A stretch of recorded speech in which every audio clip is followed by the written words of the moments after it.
नमस्कार, मैं हूं प्रीति सिमार।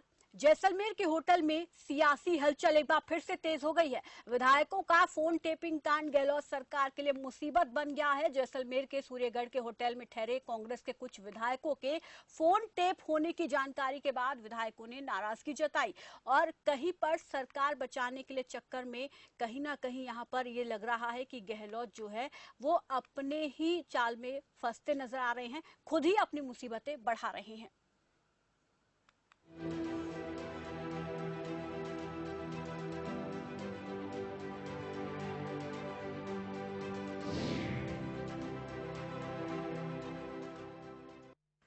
कांग्रेस के ही 19 विधायकों की बगावत के चलते सरकार बचाने को लेकर जूझ रही राजस्थान की अशोक गहलोत सरकार के सामने अब एक नई मुसीबत खड़ी हो गई है।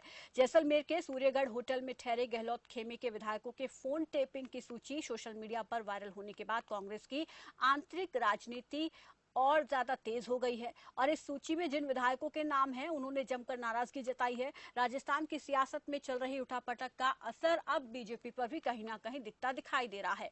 कांग्रेस के बाद अब बीजेपी के विधायक भी गुजरात पहुंचने लगे हैं। गुजरात में पोरबंदर हवाई अड्डे के बाहर राजस्थान के बीजेपी विधायक निर्मल कुमावत ने कहा है कि उनके साथ और भी विधायक जुड़ेंगे। राजस्थान में कांग्रेस सरकार उन्हें उनके पक्ष में मतदान करने के लिए उन पर दबाव डाल रही है। अकेले निर्मल कुमावत ही नहीं, बीजेपी के 12 और पूर्व उप मुख्यमंत्री सचिन पायलट समर्थक 3 विधायकों के गुजरात पहुंचने की खबर सामने आ रही है। अब बीजेपी को डर है कि जरूरत पड़ने पर ये विधायक मुख्यमंत्री अशोक गहलोत के समर्थन में ना आ जाएं, इसके लिए बीजेपी ने भी अपने विधायकों की बाड़ाबंदी शुरू कर दी है। हालांकि अब तक बीजेपी कांग्रेस को ये कह रही थी कि कांग्रेस की अंतर्कलह है और साथ ही साथ बाड़ाबंदी कांग्रेस जो है लगातार कर रही है। अब लेकिन बीजेपी ने भी बाड़ाबंदी शुरू कर दी है। सबसे पहले जैसलमेर से संवाददाता श्रीकांत व्यास का रुख कर लेते हैं और उनसे अपडेट ले लेते हैं, क्योंकि लगातार जैसलमेर में सियासी उठापटक जो है वो बहुत ज्यादा तेज होती जा रही है, हलचल बहुत तेज हो रही है और ये भी कहा जा रहा है कि सीएम अशोक गहलोत ने जो है वहां पर अब आगे की रणनीति होटल में ठहरे विधायकों के साथ बनाना शुरू कर दी है और सभी को जिम्मेदारियां सौंप दी गई हैं, क्योंकि 14 अगस्त से विधानसभा का सत्र शुरू होना है। ऐसे में एक जो बसपा विधायक है राजेंद्र, उनका ये बयान सामने आया था। उन्होंने हमारे संवाददाता से बातचीत में ये कहा था कि जब 14 तारीख को सत्र बुलाया जाएगा विधानसभा का, उसी दिन फ्लोर टेस्ट हो जाएगा। हालांकि जब सत्र बुलाया गया तो उसमें ऐसा जिक्र नहीं किया गया। उसमें कहा गया कि कोरोना काल को लेकर बात करनी है और कोरोना पर चर्चा करनी है, लेकिन जो जानकारी मिल पा रही है उसमें यह भी कहा जा रहा है कि जब सत्र बुलाया जाएगा तो बहुमत साबित करने को लेकर जो है यहाँ पर पूरी तैयारी कांग्रेस की तरफ से, गहलोत खेमे की तरफ से कर ली गई है। जिम्मेदारियां दे दी गई हैं विधायकों को, मंत्रियों को, और साथ ही साथ यहां पर अब बीजेपी भी एक्टिव मोड में नजर आ रही है। वसुंधरा राजे जो है लगातार वो दिल्ली में बैठकें कर रही हैं और कहीं ना कहीं अब उनकी सक्रियता भी देखने को मिल रही है, जो कि पहले नहीं देख पा रहे थे और जो पहले लगातार इस पूरे मामले में, पूरे घटनाक्रम में चुप्पी साधे हुए थे, लेकिन अब वो भी एक्टिव हो गई हैं क्योंकि अब यहाँ पर सत्र शुरू होने वाला है। ऐसे में दोनों ही खेमे, दोनों ही दल जो है वो यहाँ पर पूरी तरीके से अलर्ट हो गए हैं, सतर्क हो गए हैं। हमारे साथ संवाददाता श्रीकांत व्यास जुड़ गए हैं जैसलमेर से। श्रीकांत, आपकी बात भी हुई थी बसपा विधायक से और वो ये दावा कर रहे थे कि जब सत्र शुरू होगा तो फ्लोर टेस्ट होगा। ऐसे में साथ ही साथ ये भी कहा जा रहा है कि अशोक गहलोत अब होटल में विधायकों के साथ रणनीति बना रहे हैं सत्र के दौरान फ्लोर टेस्ट को लेकर, यहां तक कि जिम्मेदारियां भी मंत्री विधायकों को सौंप दी गई है। क्या कुछ जानकारी मिल पा रही है? फ्लोर टेस्ट को लेकर अभी तक कोई स्पष्ट नहीं हो पाई है, लेकिन सीएम गहलोत जैसे में पहुंच चुके हैं। 3 दिन तक लगातार उनका दौरा रद्द हो रहा था, लेकिन आज चौथे दिन उन्होंने दौरा किया है। जैसलमेर पहुंचे हैं, सिविल एयरपोर्ट से सीधा बॉर्डर होम वाले मैदान पहुंचे। वहाँ उन्होंने क्रांति सप्ताह के चलते, अगस्त माह के चलते यहाँ पर जो है पौधारोपण भी किया है। साथ में मंत्री शाले मोहम्मद और कई दूसरे मंत्री भी शामिल रहे, जिसमें सुखराम विश्नोई थे, कांग्रेस के नेता विकास व्यास भी यहाँ उनके साथ जो है नजदीकी माने जाते हैं, वो भी साथ रहे। और इन सभी नेताओं के साथ गहलोत जिन मंत्रियों के साथ रहे थे, जो मंत्री के नेता थे, जो गोरबंद में रुके थे, उनके विश्वास पात्री लोग थे, उन सबके साथ वो रवाना होकर होटल सूर्यागढ़ पहुंच चुके हैं। इस वक्त मैं होटल सूर्यागढ़ के जस्ट बाहर खड़ा हूँ और होटल से हमें दूर रखा गया है और जो है होटल के अंदर जो है गहलोत पहुंच चुके हैं। विधायकों के साथ बैठक और मंत्री जो गवर्नमेंट पैलेस में रुके उन सभी को यहाँ बुलवा लिया गया था। हो सकता है कोई बड़ा फैसला लिया जाए, क्योंकि कई जो है अलग अलग बातें अब सामने आने शुरू हो चुकी है। प्रोटेस्ट को लेकर तो कुछ स्पष्ट नहीं हो पाया है, लेकिन बड़ा जो है वो फेरबदल हो सकता है। कई लोगों को मंत्री पद देने के लिए भी जो है वो राजी किया जा सकता है। श्रीकांत, ये कहा जा रहा है कि क्योंकि अब विधानसभा का सत्र शुरू होने वाला है तो जिम्मेदारियां मंत्री विधायकों को दे दी गई हैं कि विधायकों की बाड़ेबंदी की जिम्मेदारी किसकी है। तमाम जो जिम्मेदारियां हैं वो विधायकों को सौंप दी गई है और साथ ही ये बात निकलकर सामने आ रही है कि जो होटल में ठहरे हुए विधायक हैं उनकी ही फोन की टेपिंग की जा रही है, जिसको लेकर वो नाराजगी जता रहे हैं और उनको मनाने की पूरी कोशिश की जा रही है।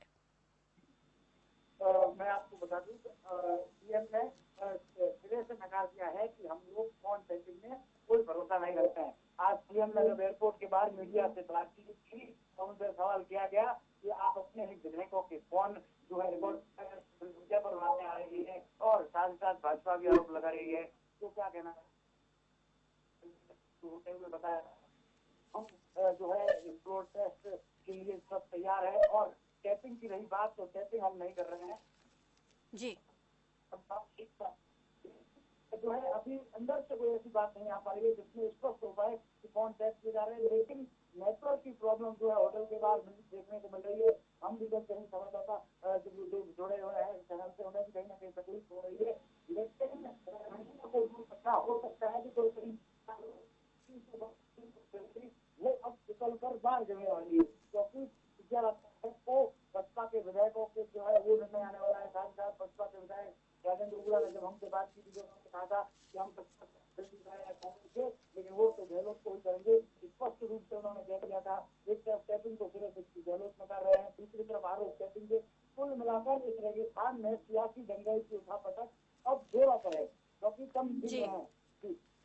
जी शुक्रिया श्रीकांत हमारे साथ जुड़ने के लिए, इस तमाम जानकारी के लिए। और इस बीच हमारे साथ इस मुद्दे पर और ज्यादा बातचीत के लिए राखी राठौर बीजेपी प्रवक्ता जुड़ गई हैं, साथ ही कांग्रेस प्रवक्ता हमारे साथ अजय त्रिवेदी जुड़ गए हैं। दोनों का ही मैं स्वागत करूंगी। और मेरा पहला सवाल, अजय जी नमस्कार, स्वागत है आपका खबर फास्ट पर। जी, अब सियासी हलचल हम एक बार फिर से तेज होती देख पा रहे हैं। बाड़ाबंदी तो चल रही थी और साथ ही साथ अब ये भी कहा जा रहा है कि होटल के अंदर जो है तैयारी रणनीति बनाई जा रही है सत्र को लेकर। लेकिन एक बड़ी बात यहाँ पर ये निकलकर सामने आ रही है कि फोन टेप करवाए जा रहे हैं जो होटल में मंत्री ठहरे हुए हैं। जी, अभी थोड़ी देर पहले गहलोत साहब ने अपनी वाइस जो वीसी है उसमें भी वीडियो कॉन्फ्रेंसिंग में भी कहा है कि कोई फोन टैपिंग नहीं हो रही है, सिर्फ अफवाह है, कोई भी अधिकृत सूचना नहीं, सिर्फ ये फैलाई गई बातें हैं। फोन टैपिंग बिल्कुल नहीं हो रही है। अगर हमारे राज्य के मुख्यमंत्री जी कह रहे हैं कि फोन टैपिंग नहीं हो रही है, हमारा प्रशासन कह रहा है, तो फिर अगर कोई भी कहे फोन टैपिंग, तो वो बातों में कोई दम नहीं है। इन बातों को मानना नहीं चाहिए। अफवाह कौन फैला रहा है? तो जी, अफवाहें कौन फैला रहा है इस तरीके की? आप कह रहे हैं कि अफवाहें फैलाई जा रही है। अगर फैलाने वाले का पता चलता तो अफवाहें फैलती नहीं थी। अफवाहें तो रूमर्स है, और आपको पता ही कि रूमर्स फैलने के लिए कोई बेस नहीं हुआ करता है। और मैं तो पहले भी कह रहा हूँ, फिर भी कह रहा हूँ कि भारतीय जनता पार्टी की जो आईटी सेल और भारतीय जनता पार्टी के जो लोग हैं, इसमें उनकी मास्टरी है। वो लोग इस तरह की अफवाहें फैलाते हैं, तो इन अफवाहों से बचना ही बहुत जरूरी है। बाकी इन बातों में कोई दम नहीं ना होगी थी, कोई ऐसी अधिकृत जानकारी सामने आई है जिसके आधार पर ये कहा जा सके कि मंत्रियों के या विधायकों के टैप किए जा रहे हैं टेलीफोन। जी, राखी राठौर जी, लगातार आरोप लग रहे हैं पार्टी पर। सबसे पहले तो इसी का जवाब लेना चाहूंगी कि आप पर ये आरोप लग रहे हैं, पार्टी पर ये आरोप लग रहे हैं, कहीं ना कहीं अफवाहें फैलाने का काम बीजेपी की तरफ से किया जा रहा है। देखिए प्रीति, जिस तरह से पिछले 1 महीने से बाड़ाबंदी हो रही है, जिन विधायकों का समर्थन चाहिए, जिनका साथ उनको चाहिए, उन्हीं पे विश्वास नहीं है। जब विश्वास नहीं है तो र्यूमर्स के लिए भारतीय जनता पार्टी को, इस तरह की बात के लिए भारतीय जनता पार्टी को दोषी ठहराना मुझे लगता नहीं है ठीक है। अविश्वास की भावना इनके अंदर, संगठन के अंदर है, जिसकी वजह से ये सब बातचीत है। और कहीं ना कहीं कोई सच्चाई जरूर होगी, क्योंकि जिस तरह से हम लोग भी जैसलमेर गए हैं, वहाँ कभी भी किसी भी तरह की नेटवर्क प्रॉब्लम कभी नहीं थी। तो अचानक से इस तरह से नेटवर्क प्रॉब्लम आना, लोगों का बातचीत ना आपस में होना, तो ये दिखाता है कि कहीं ना कहीं जैमर लगाए होंगे या कुछ ना कुछ टेक्निकल इशू इसमें 100% होने के चांसेस नजर आते हैं। र्यूमर्स की जहां तक बात है, तो मैंने कहा पहले भी आपको, डी ट्रस्ट इनके बीच में है। ये ट्रस्ट इनके आपस की प्रॉब्लम्स हैं, जिसकी वजह से इस तरह की बातचीत सामने। राखी जी, अब ये चीज तो बीजेपी में भी देखने को मिल रही है, बीजेपी भी बाड़ाबंदी कर रही है, गुजरात विधायकों को भेजा जा रहा है। क्या अब ये माना जाए कि बीजेपी में भी डर है? क्या बीजेपी को भी अपने विधायकों पर विश्वास नहीं है? देखिए प्रीति जी, उन बाड़ाबंदी की जिस तरह से आप बातचीत कर रहे हैं, जिस तरह से हम लोगों ने अपने कुछ विधायकों को वहां पे ठहराया है, जैसे प्रदेश अध्यक्ष जी ने भी अपने स्टेटमेंट में कहा कि पूरे राजस्थान के अंदर जिस तरह से एनफोर्समेंट एजेंसीज का दुरुपयोग किया जा रहा है, जिस तरह से प्रेशर टैक्टिक्स की जा रही है और किस तरह से ये एजेंसीज सेंट्रल मिनिस्टर तक पहुंच गई और बाद में उस धारा को हटा दिया गया। इसी तरह से इसी क्रम में ये विधायकों पे कोई ना कोई प्रेशर क्रिएट किया जा रहा है, उन्हें तंग किया जा रहा है, परेशान किया जा रहा है और उनका संभाल करना भारतीय जनता पार्टी की जिम्मेदारी है। और इसीलिए वो इनका जो दो फाड़ हुई है वो एक अलग चीज है। बाकी भारतीय जनता पार्टी ने इस परेशानी से बचाने के लिए उनको एक जगह पे शिफ्ट किया जिनसे वो सुरक्षित रखें और जो मानसिक तनाव उनको झेलना पड़ रहा है उससे वो बच सके। तो आप इसे बाड़ाबंदी नहीं मानते हैं? जी, बाड़ाबंदी एक्चुअली जो अपना जो स्टेट गवर्नमेंट है जी, उसकी तरफ से जो प्रेशर क्रिएट किया जा रहा है, उस प्रेशर को, तनाव, जी आऊंगी अजय जी, आऊंगी आपके पास। जी, वो हटाने के लिए उनको वहां पे शिफ्ट किया जा रहा है, क्योंकि अननेसेसरी एजेंसीज का यहाँ पर इस्तेमाल करना, प्रेशर लगाना, चाहे पुलिस प्रशासन हो चाहे एसओजी हो, इस तरह का करने का पिछले एक महीने में कई हमने उदाहरण देख लिए जबकि उन्होंने इस तरह का काम किया है। और इसीलिए उन विधायकों को वहां पे एक सुरक्षित स्थान पे, जहाँ पे कि इस तरह की परेशानी ना आए, शिफ्ट किया गया है। जी अजय जी कहिए। मैं इनको ये कहना चाहूंगा, एक वक्त पिक्चर का डायलॉग था जो ये सुन ले कि अजित बाड़ाबंदी को अपने आप को ये सर्वाइव करके कांग्रेस को आरोपित कर रहे हैं उसके ऊपर ही कि जिनके अपने घर शीशों से बने होते हैं वो दूसरे के घरों पे पत्थर नहीं फेंकते।